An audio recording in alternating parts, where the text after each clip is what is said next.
हमारे विभिन्न ज्ञानवर्धक कार्यक्रम देखने के लिए आप हमें अभी सब्सक्राइब करें, बेल आइकन को प्रेस करें ताकि आप देख सकें हमारा कार्यक्रम सबसे पहले। और अधिक जानकारी के लिए फेसबुक पेज को लाइक करना न भूलें। जय मां इंद्राक्षी। इंद्राक्षी धाम में दर्शकों आप सभी का हम हार्दिक स्वागत करते हैं। आज के दिन जिन जातकों का जन्म दिवस है, मैरिज एनिवर्सरी है, उन सभी को हमारी तरफ से बहुत बहुत शुभकामनाएं। आज का पंचांग 12 मई सन 2020, दिन मंगलवार, कृष्ण पक्ष, ज्येष्ठ मास, संवत 2077, तिथि पंचमी, नक्षत्र उत्तराषाढ़ा, राहु काल 3 से 4:30, दिशा शूल उत्तर दिशा। आज हम कुछ बहुत ही विशेष बात आपसे करने वाले हैं कि प्रातःकाल जब हम उठते हैं तो उठते सार ही हमें क्या विशेष कर्म करना चाहिए।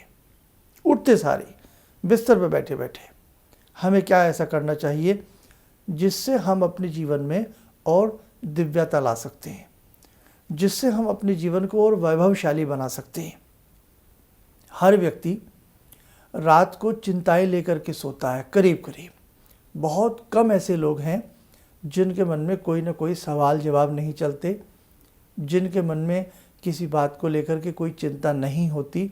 नहीं तो सबके मन में कुछ ना कुछ चिंताएं रहती हैं।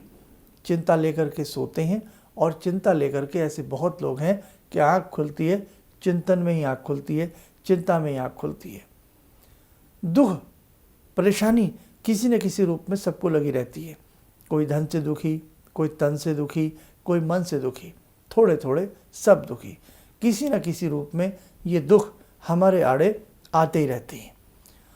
हम अपने दुखों को दूर करने का हर तरह से प्रयास करते हैं। व्यापारी अपने व्यापार को अच्छा करता है, जॉब में जो है वो अपनी जॉब के हिसाब से अपने प्रमोशन आदि के लिए आगे बढ़ता है। हर व्यक्ति कोई किसी भी क्षेत्र में है वो अपने उस क्षेत्र को संवारने का भरसक प्रयास करता है, अगर उसके जीवन में आगे बढ़ने की ललक है। ऐसे भी बहुत लोग हैं जो ये सोच लेते हैं अरे जो होगा होगा, जो होना होगा वो हो जाएगा, जो भाग्य में होगा वो हो जाएगा। तो ये हुआ एक फैटलिस्ट, एक भाग्यवादी बात। लेकिन हम भाग्य के सहारे हमेशा नहीं बैठ सकते। श्रीमद् भागवत गीता में भगवान श्री कृष्ण जी ने कर्म की परिभाषा समझाई है। कर्म हमें करना ही पड़ेगा। हर समय हम भाग्य का रोना नहीं रो सकते।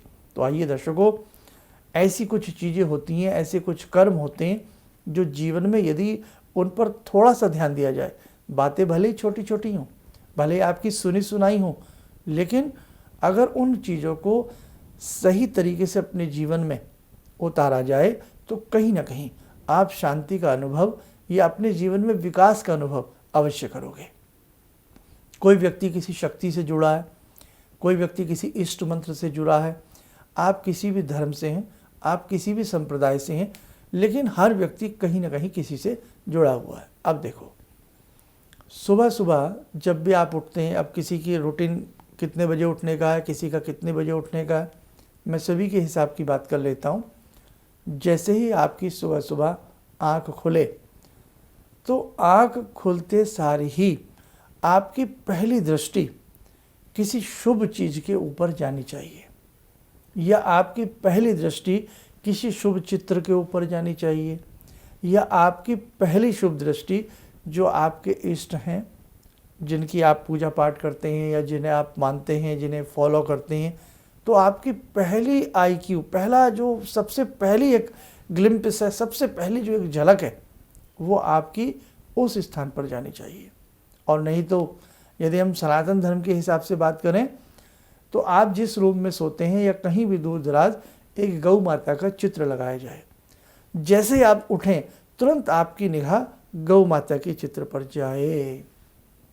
देखो, अक्सर आप कह नहीं देते कि भाई आज मेरा दिन बड़ा ख़राब हो गया, मैंने आज किसका मुंह देखा था, मैंने आज किससे बात की थी, कैसा ऐसा कोई पैसा घर में आ गया, मेरी दुकान में ऐसी कोई चीज़ आ गई। बहुत लोग ऐसे इस टाइप की बातें करते पाए जाते हैं।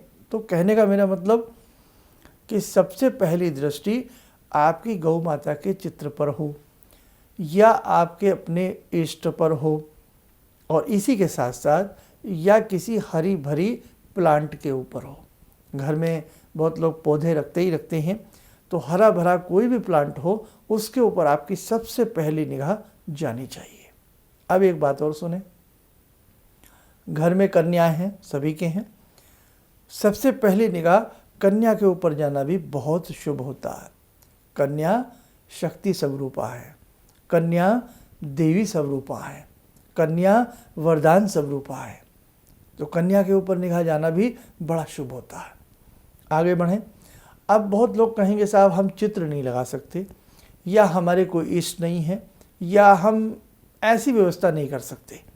तो ऐसी अवस्था में जैसे पहले आपकी आँख खुली, आप सो के उठे, उठते ही आपने आँख तो खोली, लेकिन वो आँख शून्य में रहे, या तो आकाश की तरफ हो, शून्य में रहे, ऊपर चाहे भले ही फैन चल रहा है या जो भी है, रूफ दिख रही है, शून्य में जाए, किसी चीज़ पर ऐसी दृष्टि ना पड़े, और फिर तुरंत आंखें बंद करके आप अपने इष्ट का चित्र अपने सामने लाएं। चाहे आपके इष्ट हैं, चाहे जिन्हें भी आप भजते हैं, भजती हैं, जो आपके गुरु हैं, गौ माता हैं, तुलसी का पेड़ है, या कन्या का चित्र है, मतलब कन्या है घर में, और बाई द वे कन्या कई बार दूर दराज होती है पढ़ने के लिए, या कन्या की शादी हो गई है, तो आप जैसे ही आपकी आँख खुले, आँख तुरंत बंद करके वो आकृति, वो चित्र अपने सामने ऐसे ले आए जैसे सामने ही कोई प्रतिबिंब दिख रहा हो।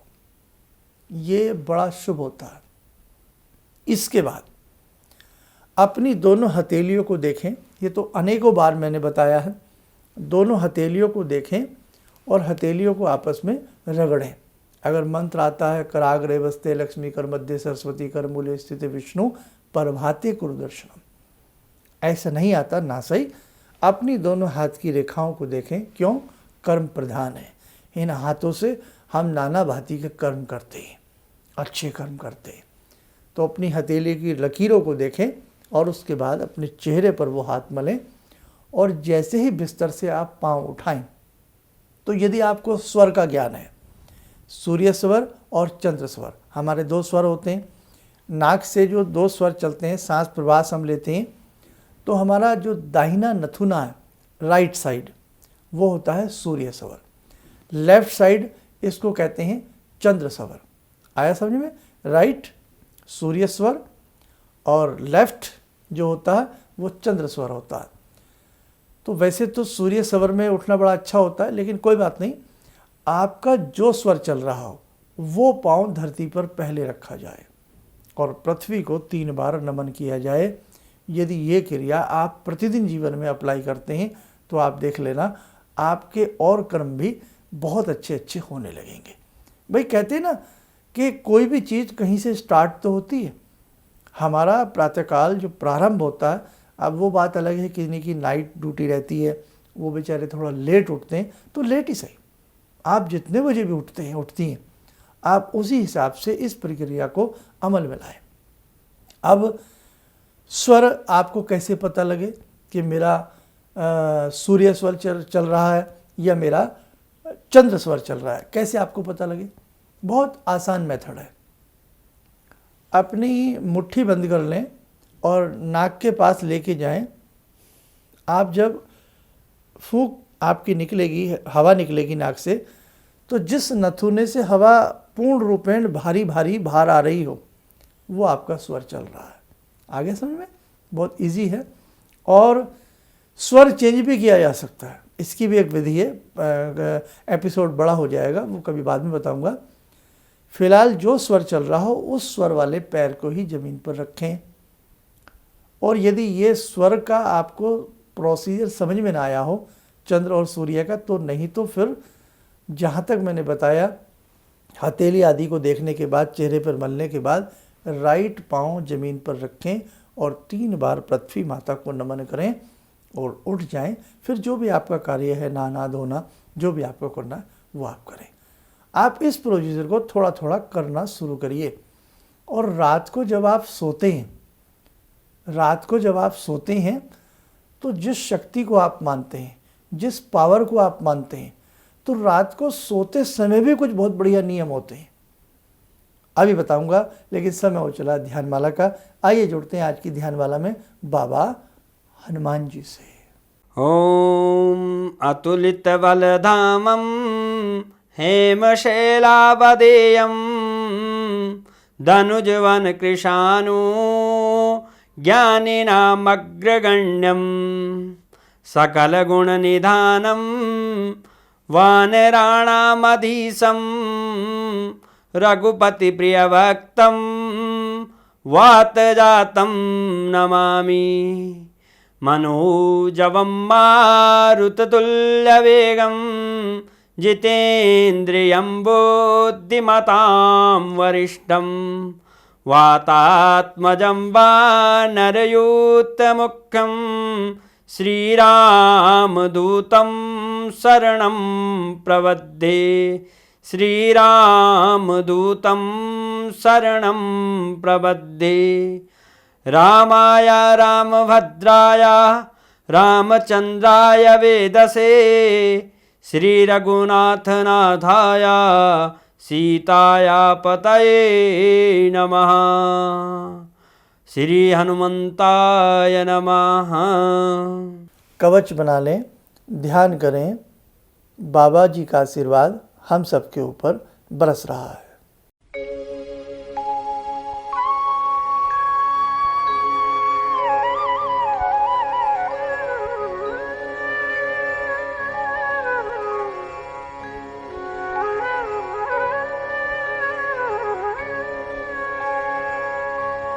ओम बोलते हुए नेत्र खोलें।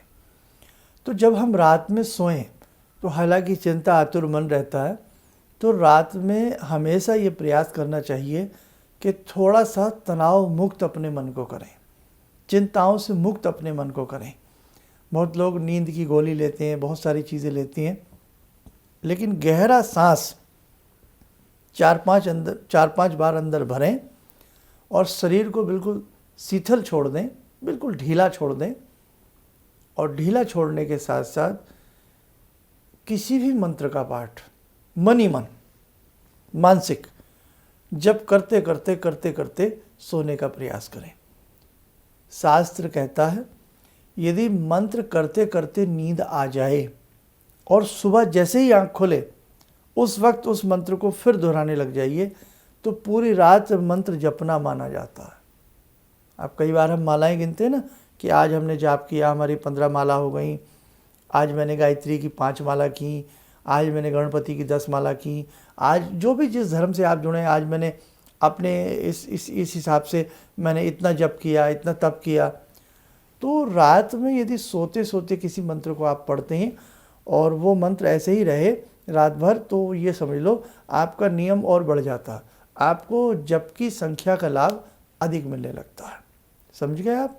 और दूसरी बात, गुरुदेव ने भी कहा है, ऋषियों ने भी कहा है कि रात को जब हम सोएं तो ये भी तो कोई भगवान की इच्छा है कि हमें सुबह देखने को मिलती है। ऐसे बहुत लोग हैं कि रात को सोते हैं, वो रात बीतती नहीं, सुबह आती नहीं, सुबह का उजियारा दिखता ही नहीं, उदयमान सूर्य दिखते ही नहीं। बहुत लोग संसार से जुदा हो जाते हैं। हर सांस पर अधिकार है, समझे। आज सांस है, अब आ रही है, अगली सांस आए ना आए। तो इसलिए भगवान का एक बहुत बड़ा शुक्रिया है कि उन्होंने हमें जीवन दिया है, हमें सांसें दी हैं। तो भगवान का हमेशा शुक्रिया अदा करना चाहिए। और हमसे दिन में क्या गलतियाँ हुई हैं, हमने किसी को सताया तो नहीं, परेशान तो नहीं किया, किसी का मन तो नहीं दुखाया। अपने आप में एक अध्ययन रात्रि में ज़रूर अपने दिल की डायरी में नोट कर लेना चाहिए कि भाई अब ऐसा हो गया, लेकिन आगे से हम ऐसा नहीं करेंगे। देखो, गुणी व्यक्ति के लिए बहुत सारी बातें हैं सोचने के लिए, करने के लिए, और जो अपने गुण को विकसित नहीं करना चाहता, बस जीवन को एक ढर्रे पर ही जीना चाहता है, तो उसके लिए तो सारी बातें कई बार फिजूल की लगने लगती है। आशा करता हूँ आज के इस विशेषांक से कुछ न कुछ आपको ज़रूर प्राप्त होगा। इन्हीं शब्दों के साथ हम अपनी वाणी को विराम करते हैं। जय माँ इंद्राक्षी। जी, मेरा नाम रवि कुमार सिंह है। मैं छत्तीसगढ़ रायपुर से हूँ। मैं गुरु दीक्षा भी लिया हूँ। इनके बताए मार्ग पर चलने की प्रयास तो पहले से भी कर रहा हूँ और आगे भी करता रहूँगा। और मेरा लोगों से यही कहना है कि इनके बताए मार्ग पर चलें। ऐसा इसलिए कि सच के मार्ग पर चलने वाले बहुत कम लोग मिलते हैं। ये सिर्फ कहते हैं भगवान से जुड़ो और साधना करो, और भगवान से बड़ी शक्ति तो कोई नहीं। गुरु, गुरु के बाद भगवान, गुरु, माता पिता और भगवान, ये तीन चीज़ को अगर हम लोग अपना लें अपने जीवन में तो फिर नहीं लगता है कि हमें किसी की ज़रूरत पड़े। हमारे लिए तो बस अब जो भी हैं सो गुरु जी ही हैं। किसी भी समस्या के समाधान के लिए मिले प्रसिद्ध हस्तरेखा एवं वास्तु विशेषज्ञ प्रोफेसर धर्मेंद्र शर्मा जी से। नोट: शिविर में भाग लेने हेतु एवं व्यक्तिगत रूप से मिलने के लिए कॉल करने का समय सुबह 10 बजे से शाम 6 बजे तक। हमारे विभिन्न ज्ञानवर्धक कार्यक्रम देखने के लिए आप हमें अभी सब्सक्राइब करें, बेल आइकन को प्रेस करें ताकि आप देख सकें हमारा कार्यक्रम सबसे पहले।